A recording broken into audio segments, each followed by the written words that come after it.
engkau akan mendapatkan ini dan ini dan ini dan ini.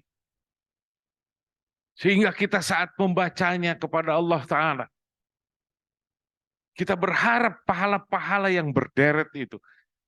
Boleh, tapi kelasmu di situ. Mengapa tidak langsung saja, ya Allah aku minta ini. Karena karena karena nasta'in. Minta kepada Allah Subhanahu wa Ta'ala. Karena Allah senang diminta. Dan Allah memusuhi orang yang tidak meminta. Mintalah. Tetapi tahap yang lain di atas. Saat kedirian mulai tertidur, mengurangi sedikit demi sedikit, terkurangi sifat insaniah. Yang ada adalah sebuah peribadatan hanya untuk Allah Subhanahu wa Ta'ala.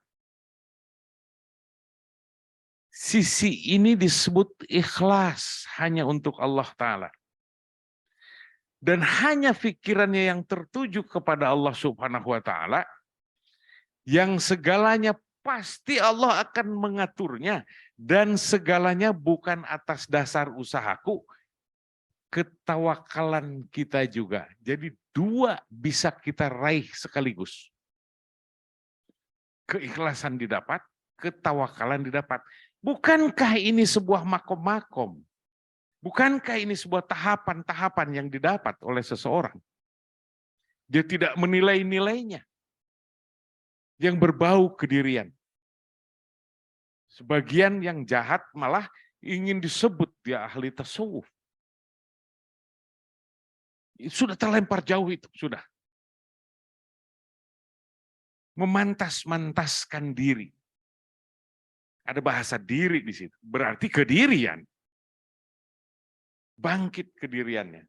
Mengapa kita tidak polos saja beribadat kepada Allah Subhanahu wa Ta'ala? Ini pun sebuah perkataan yang memudahkan sesuatu. Sesungguhnya bila tidak bisa kita lakukan juga. Engkau harus berjuang. Keberjuangan ini saja, mujahadah ini saja, adalah Allah yang berkehendak. Sehingga kita dijadikan orang yang rajin. Riyadah rajin, mujahadah menjadi gagah, menjadi kokoh. Bukan engkau punya, engkau dijadikan oleh Allah Subhanahu wa Ta'ala seperti itu. Mengapa engkau harus mengaku-ngakunya? Mengapa engkau kurang ajar memakai jubah Allah? Mengapa engkau pakai kekurang ajaranmu di hadapan Allah Subhanahu wa Ta'ala? Mengapa engkau tidak berserah saja?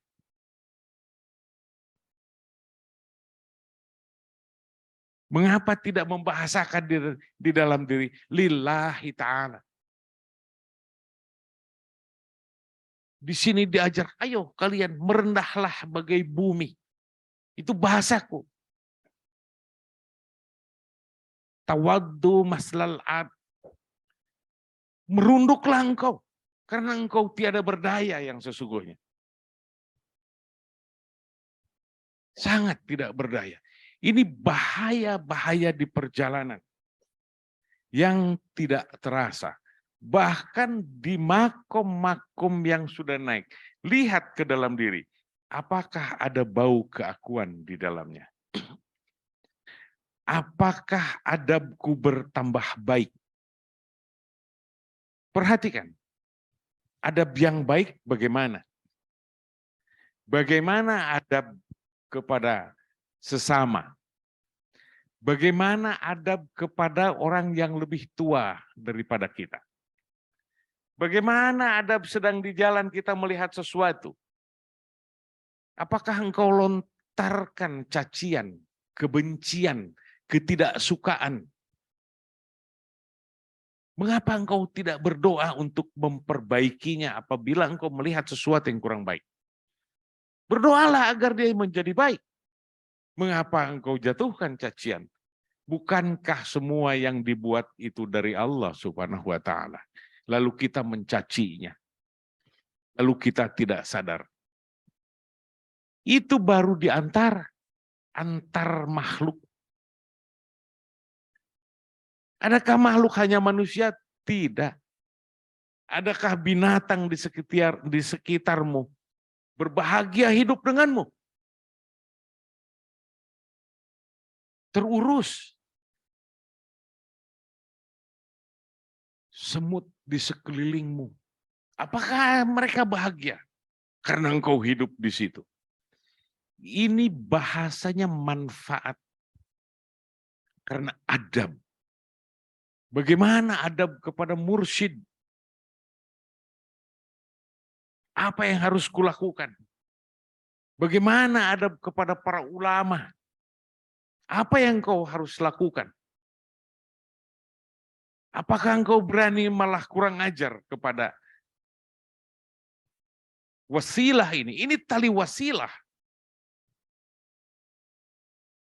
Apakah engkau menganggapnya seperti biasa? Naudzubillah, summa naudzubillah. Saya sangat menganjurkan bila ada ulama di mana, datangilah, ziarahilah, gembirakanlah hatinya. Di dalam kitab Futuhul Ghaib, barang siapa pernah mengaji itu malah Syekh Abdul Qadir Jilani sangat menganjurkan sekali. Berikan kesenangannya, cukupi kehidupannya. Oh ini di dalam kitab Futuhul Ghaib. Harus berhati-hati kita di dalamnya. Bila tidak, hijab demi hijab, bahaya demi bahaya. Karena sesuatu yang kita lakukan, karena kita masih terkait dengan apa gerangan? Dengan kedirian, dengan keakuan. Kedirian dan keakuan berkait dengan isi alam semesta ini. Daya jerit hidup di alam semesta ini banyak. Ada takut, ada rasa was-was, ada bimbang, ada kegundahan di dalamnya. Ada jerit kebutuhan, macam-macam.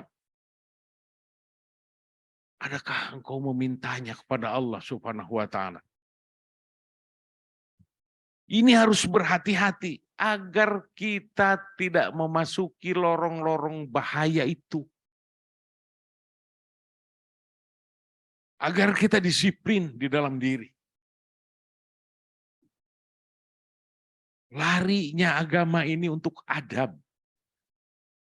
Seperti siapa? Seperti Rasulullah Sallallahu Alaihi Wasallam. Datar melihat alam semesta ini. Tidak menumpuk-numpuk harta benda yang seperti apa.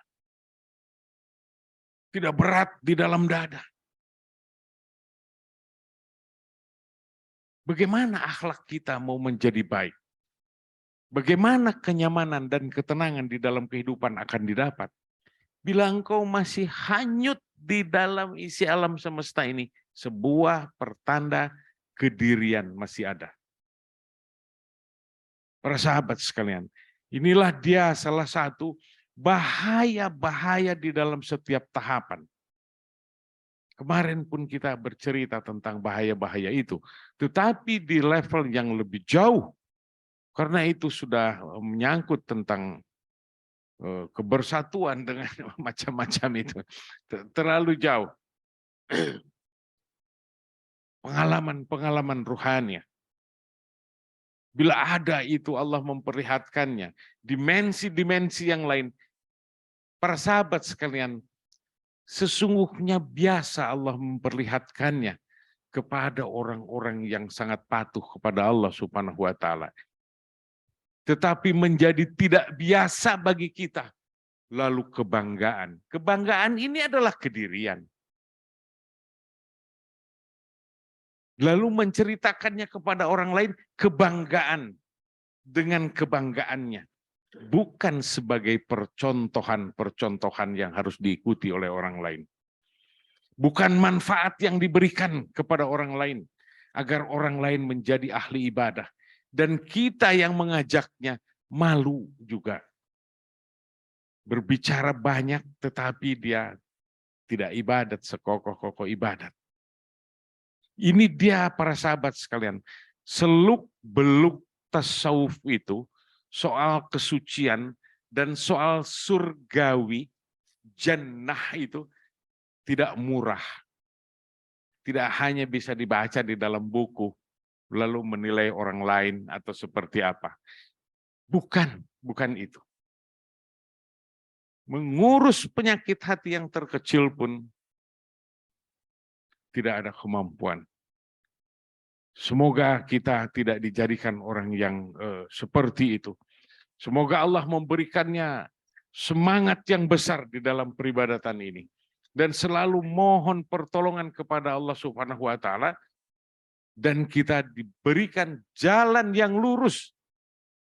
Allah berikan ampunan-ampunan apabila di setiap tahapan-tahapan di jalan tasawuf ini ada kesalahan-kesalahan, kelemahan-kelemahan di dalam berpikir, kelemahan di dalam bertindak, manfaat yang kurang besar, atau tidak ada manfaat sama sekali. Semoga Allah memberikannya kepada kita cahaya agar manfaat hidup di alam semesta ini bagi kita, bagi keluarga, bagi keseluruhan umat Islam khususnya dan umat manusia pada umumnya.